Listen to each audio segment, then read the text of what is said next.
हाय दोस्तों, आप देखना शुरू कर चुके हैं बॉलीवुड की बातें यूसुफ अजमेरी के साथ। बॉलीवुड की बात यूसुफ अजमेरी के साथ एपिसोड 7। तो दोस्तों, आज की गर्मा गर्म बॉलीवुड की खबरें आपके सामने पेश हैं। राजा साहब का ट्रेलर जो आपने देखा, शायद नहीं देखा हो तो देख लेना। टीज़र शुरू हो गया है यूट्यूब पे, जो कि कल लॉन्च हुआ, और इस टीज़र में देखकर पता चलता है कि ये हॉरर और कॉमेडी टाइप की पिक्चर है। प्रभास की फिल्म है। प्रभास इस ट्रेलर लॉन्चिंग पे तो नहीं आए थे, मगर उनकी ऑडियंस बहुत आई थी, उनके फैंस बहुत आए थे और कॉमेडी कर रहे हैं प्रभास। इसमें एक्शन भी कर रहे हैं, प्रभास हैं तो एक्शन होगा ही होगा। और ये फिल्म काफ़ी भारी भरकम बजट में बनी है। 200-250 करोड़ की तो होगी ही, अभी उसका एनालिसिस नहीं किया हमने। तो दोस्तों, इतना तो बिज़नेस कर ही लेगी, 300 करोड़ पे जाएगी। प्रभास की फिल्म है तो इतना तो उसको बनता ही है। और आजकल हॉरर और कॉमेडी का जो फैशन चला हुआ है, जो बज़ बना हुआ है लोगों के दिलों में, वो भी इसको फ़ायदा देगा। और ये टीज़र दोस्तों 2.16 सेकंड का, 2 मिनट 16 सेकंड का ये टीज़र है। तो इसको टीज़र नहीं ट्रेलर ही कहना चाहिए, मगर टीज़र कह के प्रोड्यूसर ने लॉन्च किया है। तो अब देखें आगे क्या होता है। आगे ट्रेलर अगर आया तो वो 5 मिनट का होगा क्या, सोचने वाली बात है। और खैर जो भी है, फिल्म का ट्रेलर लोगों को पसंद आ रहा है, ठीक ठाक चल रहा है। हाउसफुल 5 ने अपने 2 हफ्ते पूरे कर लिए हैं। अभी तक का उसका बिज़नेस कुछ 145 CR करीब का हो गया है, जो कि फिल्म के बजट के हिसाब से ठीक नहीं है। इसको कम से कम 200-250 करोड़ तो जाना ही चाहिए था, और डिजिटल राइट्स ही वो मिला के कुछ प्रॉफिट में आ जाती, मगर फिल्म प्रॉफिट नहीं कमाएगी। इससे तो ऐसा ही लगता है कि इसका बिज़नेस कम है। ऑल ओवर नुकसान से तो बची जाएगी, ओवरसीज़ राइट और ये सब से मिल जाएंगे। और उसके साथ होना भी चाहिए था। काफ़ी फूअड़ और वल्गर कॉमेडी थी, जो कि मैंने पहले ही कहा था कि ऐसी कॉमेडी नहीं होनी चाहिए। और दिनेश विजन दोस्तों, आप जानते ही हैं, स्त्री के प्रोड्यूसर और भी कई फिल्मों के प्रोड्यूसर हैं वो। तो उनकी जो लास्ट फिल्म थी भूल चूक माफ़, वो काफ़ी बुरी तरह फ्लॉप हो गई है। बुरी तरह तो नहीं कहेंगे, मगर उनकी जो बिज़नेस रेटिंग, उन्होंने जो बिज़नेस दिया है 70 करोड़ का दिया है, जो कि लगता नहीं है उतना हुआ होगा। और इसीलिए उन पर हमेशा डाउट किया जाता है कि वो अपनी फ़िल्मों का बिज़नेस जो है बहुत गलत बताते हैं। और उसकी वजह है कि उनकी प्रोडक्शन से उनके जो बनी हुई फिल्में हैं, 4-5 फिल्में जो हैं रेडी पड़ी हैं, जो बिक नहीं रही हैं। इस वजह से वो अपनी सारी फिल्मों का जो बिज़नेस है वो बहुत ज़्यादा हाई-फाई बताते हैं कि ज़रूरत से ज़्यादा हुआ, और फिल्म को सुपर डुपर हिट मतलब बता देते हैं, ताकि उनकी बची हुई फिल्में जो हैं, जो बना के रखी हैं उन्होंने, उनके नाम भी अजीब हैं। एक है पूजा मेरी जान, एक है तेहरान, सर्वगुण, समर्पण और रूमी की शराफत। ऐसी फिल्में हैं जो बन के पड़ी हैं, उनको कोई ले नहीं रहा है। तेहरान के बारे में लोग पहले भी बात कर चुके हैं। और दोस्तों, विवेक अग्निहोत्री की अपकमिंग फिल्म जो है दिल्ली फाइल, जो बन के शायद रेडी है, तो उसका जो है उन्होंने नाम बदल दिया है। नाम बदलने से फिल्म थोड़ी बदलेगी, और अगर बदलेगी तो फिर नाम क्यों बदला। नाम बदल के रखा है बंगाल फाइल्स। तो दोस्तों, दिल्ली बेस पे आप फिल्म बना रहे थे, जब आपने स्टार्ट की थी फिल्म, विवेक अग्निहोत्री बड़े ही मतलब इंडियन ऑडियंस को बेवकूफ़ समझते हैं, या पता नहीं किसके लिए क्या कर रहे हैं वो। तो सामने आए कि उन्होंने अपनी फ़िल्म का नाम बदल दिया है, बंगाल फाइल्स रख दिया है। उसकी वजह दोस्तों जो पब्लिकली समझी जा रही है वो ये है कि जब ये फ़िल्म का अनाउंस किया था और ये बनाने लगे थे दिल्ली फाइल्स, तब वहाँ आप पार्टी की गवर्नमेंट थी। अरविंद केजरीवाल CM थे वहाँ के, और उनकी गवर्नमेंट थी। आज की डेट में वहाँ पे जो है बीजेपी की गवर्नमेंट है, और उनका CM है वहाँ पे, रेखा जी करके हैं शायद CM, मुझे नाम ध्यान नहीं है उनका भी। तो बीजेपी की गवर्नमेंट है, और बीजेपी की गवर्नमेंट अगर वहाँ है तो दिल्ली की बुराई तो कर नहीं सकते दिल्ली फाइल के ज़रिए। तो इसलिए उन्होंने शायद इसका नाम बदल दिया है, बंगाल फाइल्स रख दिया, क्योंकि वहाँ पे ममता बनर्जी की गवर्नमेंट है, और वहाँ की वो खुल के बुराई कर सकते हैं बंगाल की। इसलिए उन्होंने अपनी फ़िल्म का नाम बदल दिया। नाम बदलने से किस्मत नहीं बदलती, और आपकी सोच, आपकी घटियापन जो लोगों के दिलों में बच चुका है वो नहीं बदल जाएगा। तो ऐसे जो बॉलीवुड की जो फ़ैन फॉलोइंग है उसका आप बेवकूफ़ मत समझिए, और अपनी हरकतों पे लगाम लगाइए। मैं यही कहना चाहूँगा, इस तरह का सियापा ना करें। वर्ड कुछ और बोलने वाला था, मगर मैं KR के नहीं हूँ, इसलिए ऐसे घटिया वर्ड यूज़ नहीं कर सकता। तो दोस्तों, ये जो है बहुत ही गिरी हुई हरकत है कि उन्होंने अपनी फ़िल्म का नाम ऐसे बदला है, और जो बदलने की वजह आ रही है सामने, वो और भी गिरी हुई वजह है कि ऐसा नहीं होना चाहिए। और दोस्तों एक खबर है हांस शेट्टी को लेकर, जो उनकी एक फ़िल्म आई थी जो कि ज़्यादा चली नहीं थी और उसके बाद उन्हें कहीं ज़्यादा मतलब नोटिस नहीं किया गया और उनको कुछ फिल्में नहीं मिली। लेकिन अभी जेपी दत्ता ने उनको एक फ़िल्म दे दी है उनकी बॉर्डर 2, उसमें वो एक अहम किरदार निभाएंगे। जबकि बॉर्डर 2 नाम से वो पहले भी कई 2-3 फिल्मों का अनाउंस कर चुके हैं, मगर उसका नाम नहीं रखा था। पलटन थी और कुछ फिल्में थी जिसमें मल्टीपल हीरो थे और वो फिल्में नहीं चली थी। मगर इस बार इस फिल्म का नाम उन्होंने बॉर्डर 2 रखा है, ऑफिशियली नाम अनाउंस कर दिया है।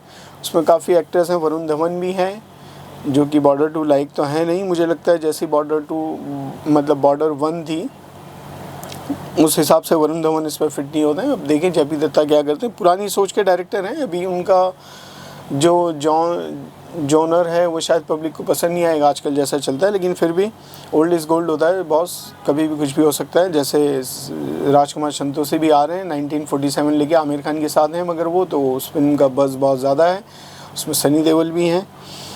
तो दोस्तों ये है बॉर्डर 2 को लेकर खबर। हांस शेट्टी उसमें कर रहे हैं काम बहुत अच्छे से और उन्होंने शूट भी स्टार्ट कर दिया, पुणे में उसका शूट चल रहा है। और इस फिल्म के लिए उन्होंने साजिद नडियादवाले की एक फ़िल्म को ड्रॉप कर दिया है और वो फिल्म उन्हें छोड़नी पड़ी क्योंकि कुछ डेट शेड्यूल कुछ ऐसा मसला आ रहा होगा शायद, तो उन्होंने बॉर्डर 2 को चूज़ किया क्योंकि बॉर्डर 1 में सुनील शेट्टी भी थे तो जेपी दत्ता से उनके रिलेशन अच्छे होंगे। हो सकता है सुनील शेट्टी ने सजेस्ट किया हो कि नहीं आप जेपी दत्ता जी के साथ काम करो और वो अच्छा रहेगा। तो दोस्तों यही है, एक टीवी आर्टिस्ट हैं दीपिका कक्कड़ जो कि पहले एक बार बिग बॉस में भी आ चुकी हैं। वो आए दिन सोशल मीडिया पर अपने वीडियो पोस्ट करती रहती हैं और कहती रहती हैं मैं ये बीमार हूँ, मुझे वो बीमारी लग गई, मैं ऐसी हूँ, मैं वैसी हूँ, अपनी परेशानियाँ गिनाती रहती हैं। खुश कब होती हैं और अगर वो खुश होती हैं नहीं होती हैं उससे पब्लिक को क्या लेना देना। इस तरह के वीडियो बना के लोगों का टाइम वेस्ट क्यों कर रहे हो। लोग भी बेवकूफ़ है जो उनके वीडियोज़ देखते हैं, इंस्टाग्राम पर उनको फॉलो कर रहे हैं। तो ऐसे डिप्रेशन में जुड़ी लड़कियों से दूर रहें और उन्हें ये एडवाइस देके छोड़ दें कि मैडम आप अपने आप को संभालिए और लोगों की फ़िक्र छोड़िए और हमें ऐसे ऐसे वीडियो पोस्ट मत कीजिए, अपनी बीमारी का इलाज कराइए, वीडियो मत बनाइए। तो दोस्तों ये है उनकी खबर। और दूसरी है तारे ज़मीन पे, जो कि मालूम है अभी 2-3 दिन बाद ही रिलीज़ होने वाली है 20 तारीख को। उसके सेंसर सर्टिफिकेट को लेकर कुछ प्रॉब्लम चल रहे हैं, सेंसर ने अभी इसको पास नहीं किया है, कुछ कट्स की डिमांड की है उन्होंने, तो उस पर बात अटकी हुई है कुछ। और आमिर खान हर जगह उसका प्रमोशन कर रहे हैं, आपकी अदालत में भी आए थे और वहाँ उन्होंने कुछ उल्टी पुल्टी बातें भी की, मतलब उनके हिसाब से अच्छी बातें थी मगर उल्टी पुल्टी ऐसी कि मतलब उन्हें नहीं करनी चाहिए थी, ऐसी बातें भी की। लव ज़ियाद पे भी उन्होंने कहा, उन पर इल्ज़ाम लगा आज की अदालत में, जो उनके एंकर हैं बड़े अच्छे एंकर हैं वो, लेकिन गोदी मीडिया से कनेक्टेड हैं तो आई डोंट लाइक। तो ये उन्होंने उनसे पूछा कि लव जिहाद करते हैं, तो उस पर उन्होंने आमिर खान ने जवाब दिया कि काहे का लव जिहाद, मैं तो करता ही नहीं हूँ, मोहब्बत सबसे बड़ी चीज़ है, मैं इस टाइप का आदमी ही नहीं हूँ। और मैं क्या, हमारा पूरा घर परिवार जो है इन चीज़ों पर बिलीव नहीं करता। और उन्होंने एग्ज़ाम्पल दिया कि मेरी दोनों बहनें हैं, उन्होंने गैर मुस्लिमों से शादी की है, उनके जो हस्बैंड हैं वो हिंदू हैं दोनों। और हालिया आपने देखा होगा उनकी बेटी की शादी भी एक जिम ट्रेनर जो उनका था वो भी नॉन मुस्लिम उससे हुई है। तो उन्होंने ये एग्ज़ाम्पल सेट किया है कि भाई मैंने अगर 3 शादियां की है गैर मुस्लिम लड़कियों से तो मोहब्बत में की है, कोई लव जिहाद नहीं है और मुझे वो पसंद आई। सॉरी 2 से शादी हुई है, तीसरी से होने वाली है, तो मतलब अगर हो चुकी है तो उनको पता, बाकी पब्लिकली अभी अनाउंस नहीं हुआ है कि उन्होंने तीसरी शादी कर ली है, मगर ये है कि अफेयर ज़ोरदार है, उन्होंने एक्सेप्ट कर लिया पब्लिकली। और बहुत जल्द कभी भी ये खबर आ सकती है कि आमिर ने शादी कर ली अपनी तीसरी भी। और दोस्तों एक और ख़बर ये है कि संजय कपूर का आपने सुना ही होगा, दुखद निधन हुआ, अचानक उनकी मौत हो गई हार्ट अटैक से। लंदन में पोलो खेल रहे थे, पोलो ग्राउंड के अंदर ही उनको खेलते वक्त एक मधुमक्खी अंदर घुस गई थी और उस मधुमक्खी ने उनको अंदर काट लिया और कुछ ऐसा प्रॉब्लम हो गया जिसकी वजह से उन्हें अटैक आ गया। तो दोस्तों आपको पता है दुखद घटना है, करिश्मा कपूर के एक्स हस्बैंड रह चुके हैं वो, और करिश्मा कपूर से उन्हें 2 बच्चे थे। करिश्मा कपूर उनसे कुछ साल पहले अलग हो चुकी थी और अब जो है पब्लिकली ये बातें हो रही हैं कि भाई अब उनकी प्रॉपर्टी का क्या। तो लोगों बता दूं मैं आपको कि संजय कपूर ने 3 शादियां की थी टोटल अपनी लाइफ में। पहली शादी का पता नहीं है, दूसरी शादी शायद करिश्मा कपूर से, तीसरी अभी उनकी रनिंग थी और उस वाइफ से उन्हें एक बच्चा भी है और करिश्मा कपूर से 2 बच्चे हैं। तो जैसा सुनने में आ रहा है उनकी कंपनी की जो कीमत है वो 3,100 करोड़ है, बहुत बड़ी कंपनी है। और उनकी पर्सनल प्रॉपर्टी भी कुछ 10,000 करोड़ की थी। तो कुल मिला के वो 40,000 करोड़ करीब के मालिक थे और अब उस दुनिया में नहीं है। देखो दोस्तों, कितनी भी दौलत हो, एक दिन जाना ज़रूर है और अचानक ही जाओगे आप, प्री प्लान तो जाओगे नहीं। और जाते वक्त ये दौलत काम नहीं आती है, ना ही लेके जाना पड़ता है। तो इतनी दौलत कमाओ जितनी ज़रूरी हो, बाकी दौलत गरीबों में बांट दिया करो जो कि हर किसी का दिल नहीं होता, लेकिन फिर भी होना चाहिए। दोस्तों गरीब बहुत है आजू बाजू, उन लोगों को ध्यान रखो और इन सब कामों में भी पैसा लगाओ, सोशल वर्क करो, ऐसे करो कि लोगों को डायरेक्ट वो पैसा पहुँचे। इतनी दौलत रख के भी कुछ फ़ायदा नहीं। आपको 53 की एज में संजय कपूर को जाना पड़ा और मौत बरहक है, वो सबको आनी है, चाहे मैं हूँ, आप हो या अदानी हो, उनको भी मौत आनी है। हर बशर इस दुनिया से जाएगा और खाली हाथ ही जाएगा। तो दोस्तों इनकी मौत के बाद ये अंदाज़ा लोग लगा रहे हैं कि इतनी सारी दौलत जो है वो क्या करिश्मा कपूर को मिलेगी या उनके बच्चों को मिलेगी।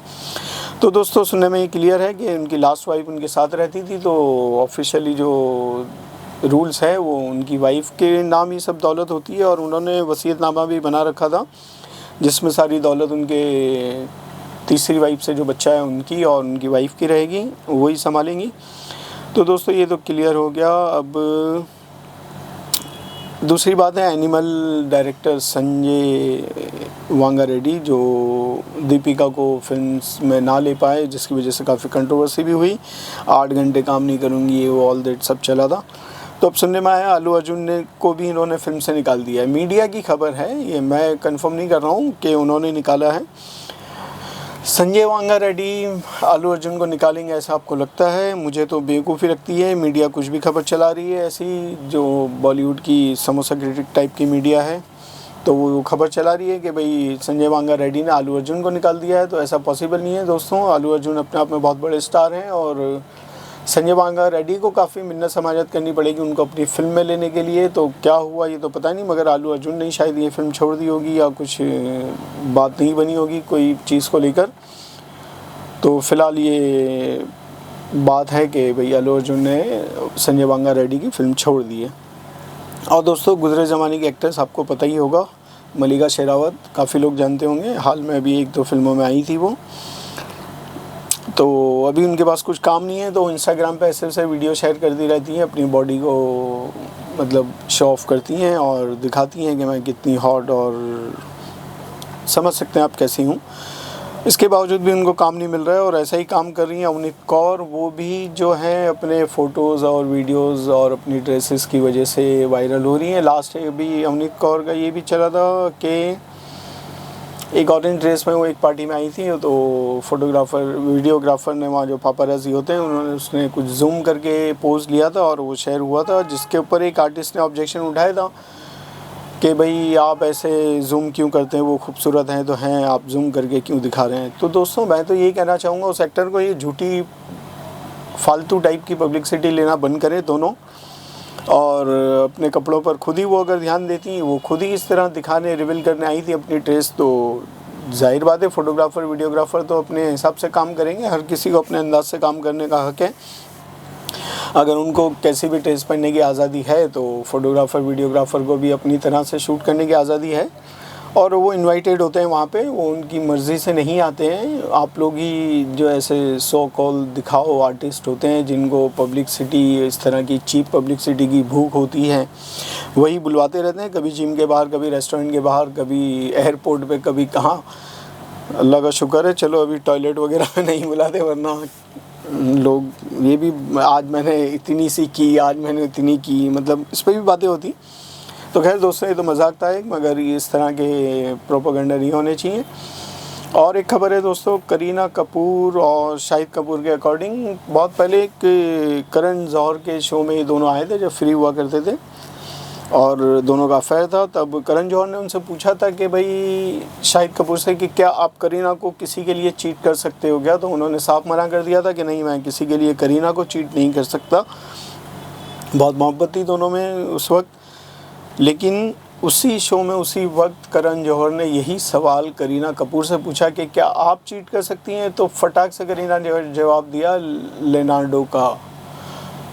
तो दोस्तों सोच लो इससे कि एक नाम जो खुशी से करीना ने लिया। ये वीडियो अवेलेबल है यूट्यूब पे भी, देख सकते हैं आप, और काफ़ी वायरल हो रहा है आजकल। तो शाहिद कपूर को उसी वक्त पता चल गया था कि ये लड़की अगर ऑन कैमरा कह सकती है कि मैं तुम्हें इस शख्स के लिए चीट कर सकती हूँ, तो आगे कुछ भी हो सकता है दोस्तों। और आगे आपको पता ही है कि उनका अफेयर ज़्यादा वक्त चला नहीं और ब्रेकअप हो गया था।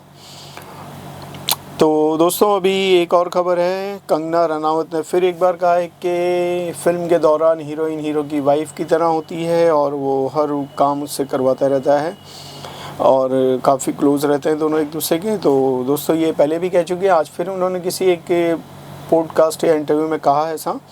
आजकल सिस्टम चलाओ पॉडकास्ट का, हर कोई हर हीरो हीरोइन करना चाहता है और अपना प्रमोशन करता है और हर जगह जाते भी हैं वो लोग। उनको तो ज़रूरत ही है पब्लिसिटी की दोस्तों, तो ये कोई बुरा नहीं है, आजकल सीज़न इसी का है।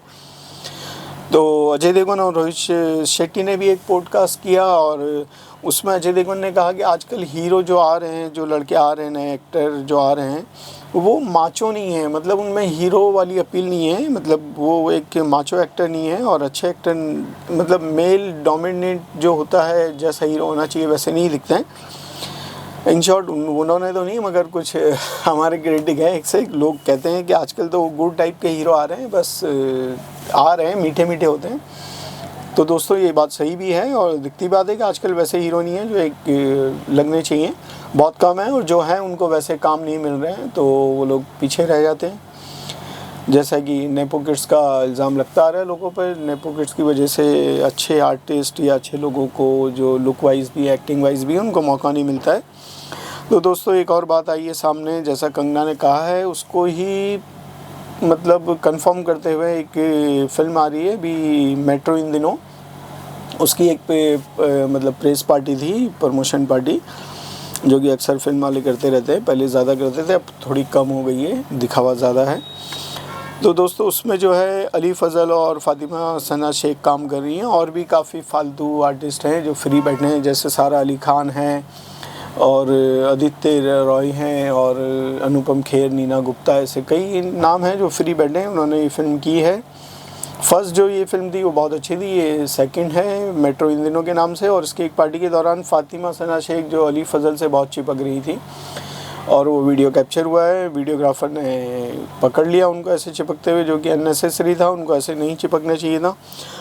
ये वीडियो भी आप सोशल मीडिया पे देख सकते हैं, वायरल है, मैं ऐसे वीडियो नहीं चलाता हूँ। और बात ये भी है कि मुझे एडिटिंग अभी नहीं आती है तो मैं एडिट नहीं कर पाता हूँ, मेरे पास एडिटर नहीं है। तो अगर ऐसी मजबूत टीम होती कि एडिटर भी मैं कर सकता अफोर्ड तो कर लेता, मगर अभी अफोर्ड नहीं कर सकते हम लोग। तो हम जितनी टीम है आपस में काम करते हैं और ये खबरें आप तक लाते हैं। हमारे चैनल को भी दोस्तों सब्सक्राइब करिए और आगे से आगे शेयर कीजिए, लाइक कमेंट भी करते रहिए। और अगली खबर है, ये बोनी कपूर को लेकर है। बोनी कपूर ने 11 साल पूरे होने पर अपने प्रधानमंत्री नरेंद्र मोदी जी को शुभकामनाएं दी है और कहा है उन्होंने कि भाई बहुत अच्छे प्रधानमंत्री हैं, खुल के बहुत तारीफ़ की है, ऐसी तारीफ़ की है जो मतलब लगता नहीं है उन्होंने इतना काम किया है और इतने तारीफ़ के लायक हैं वो, मगर बोनी कपूर ने जम के तारीफ़ कर दी। अब लोग सोच रहे हैं कि ऐसी तारीफ़ क्यों, तो मैं बता दूं लोगों को कि नोएडा में एक फिल्म सिटी बनने वाली है और उसको बनाने का जो कॉन्ट्रैक्ट है वो मतलब जो है बोनी कपूर को मिला है। और आपको पता है वो जो फिल्म सिटी है बनने वाली है जो उसको बीजेपी बना रही है और बीजेपी डोमिनेटेड काम है, तो सीधी बात है बोनी कपूर को तारीफ़ें तो करनी ही पड़ेगी ताकि उनके काम में जो गलतियां हो, जो देरी हो, जो लापरवाही हो, ढकी रहें और कोई ऑब्जेक्शन नहीं उठाए और जितना पैसा वो मांगे उन्हें मिल जाए, जितना लूट सकें लूट लें। और ऐसा ही है दोस्तों, बस अपने मतलब के लिए लोग एक दूसरे की ऐसी तारीफ़ें करते हैं जो कि नहीं होना चाहिए। एक ज़िम्मेदार शख्स को तो बिल्कुल ही नहीं करना चाहिए, जो हकीकत है लोगों के सामने, सच्चाई सामने रखनी चाहिए। और दोस्तों एक यूट्यूबर हैं, पता नहीं कौन है, उन्होंने एक बहुत ही ख़तरनाक बात बोली है। 1941 जो ईयर था उसको कंपेयर किया है 2025 से। उस लड़के ने बहुत ही सिस्टमेटिक कंपेयर किया है और बहुत ही पनौती साल था वो 1941 जो था, वो बहुत ही ख़तरनाक हादसे हुए थे उस वक्त। मैंने भी वो सारे हादसे तो सर्च नहीं किए, मगर ख़बरों के मुताबिक और जैसा कि मैंने पहले भी सुना है हिस्ट्री में और ये बात सच है कि 1941 में कुछ ऐसे हादसा हुए थे जिसकी वजह से उसे पनौती साल माना जाता है। और इस बार भी 2025 में भी कुछ ऐसे हादसे हो रहे हैं और कैलेंडर सेम है। उसका कहना है कि कैलेंडर सेम है और उसमें दिन महीने साल जो आ रहे हैं कुछ काफ़ी सिमिलर हैं दिन।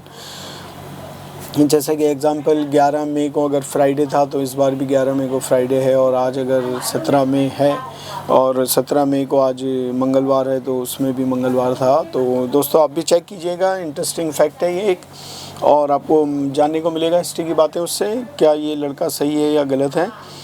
और दोस्तों एक हमारे मशहूर क्रिटिक हैं के जानते ही होंगे, कमाल राशिद खान, जो कि कुछ भी बोलते रहते हैं और बस बोलते ही रहते हैं। बॉलीवुड के लिए तो ऐसा बोलते हैं कि बस सुनते ही जाओ, आपको एयरफोन लगा के सुनना पड़ेगा, क्योंकि वो कभी कभी गालियों का भी यूज़ कर लेते हैं, कुछ ऐसे वर्ड्स जो हम नहीं बोल सकते हैं, अपनी फैमिली के साथ बैठ के नहीं देख सकते हैं फिर वैसा प्रोग्राम, और वो ऐसे भी वर्ड यूज़ करते हैं जो कि मुझे तो बोलना उचित नहीं लगता कई बार। तो उनका एक गाना आ रहा है दोस्तों, तो उन्होंने रिक्वेस्ट की अपने वीडियो के ज़रिए कि भाई दोस्तों मेरा नया गाना देखें। तो मैं यही कहूँगा कि भाई अभी भी एक्टिंग का कीड़ा कम हुआ नहीं है उनमें, आए दिन उनके गाने आते रहते हैं। और जैसा कि वो सलमान खान के लिए कहते हैं, बुढ़ाओ किसी भी जवान लड़की के साथ फिल्म बना लेता है, और 20 साल की लड़की, 22 साल की लड़की और ख़ुद 50-60 साल का। तो मैं यही कहूँगा कि इस गाने में भी 20-22 साल की लड़की है उनके साथ जो गाना कर रही है, और उनको क्यों शर्म नहीं आती, मैं यही कहूँगा। इस पर रोशनी डालें, वो ज़रूर बताएं, मेरा तो उनसे कोई कांटेक्ट है नहीं, मगर ये वीडियो उन तक पहुँचा दो दोस्तों, टैग कर देना ये वीडियो उन तक, ताकि उनको पता चले कि वो क्या बेवकूफ़ी करते हैं, अगर करते हैं तो दूसरों को क्यों तानाकशी करते हैं। दूसरों को कुछ नहीं बोलना चाहिए। खैर वो गाना आ रहा है, आप लोगों को अगर पसंद आए देखिएगा। ऐसी हो वैसी हो जैसी भी हो तुम बस मेरी हो, ऐसा करके कुछ गाना है, अभी शायद आया नहीं आया, आज आने वाला है शायद, तो आप देखिएगा ज़रूर, आने वाला है। अभी उन्होंने यही कहा है, डेट मुझे भी नहीं पता। तो दोस्तों यही आजकल बॉलीवुड की जो रनिंग खबरें हैं, जो वायरल न्यूज़ हैं, यही हैं। और भी हैं मगर वो कुछ मिस हो जाती हैं हमसे, हम नहीं दे पाते हैं सारी खबरें, क्योंकि वक्त की पोजीशन नहीं होती है इतनी, इतना लंबा वीडियो भी हो जाता है। तो नेक्स्ट वीडियो में बाकी खबरों को लेके आएंगे, बने रहिए हमारे साथ, और हमारे चैनल को करिए सब्सक्राइब और शेयर ज़्यादा से ज़्यादा करिए। दोस्तों पूरा वीडियो देखा करिए, शुरू से एंड तक अच्छी अच्छी खबरें होती है, मिस मत कीजिएगा। ये लाइन मुझे स्टार्ट में ही बोल देनी चाहिए थी, मगर क्या करूँ, मैं बस खबरों पे ध्यान देता हूँ और खबरें सुना देता हूँ आपको। तो दोस्तों बने रहिए, अपना ख्याल रखिए, नेक्स्ट एपिसोड के लिए तैयार रहिए, बहुत जल्दी हम नेक्स्ट एपिसोड करेंगे। Okay bye, take care.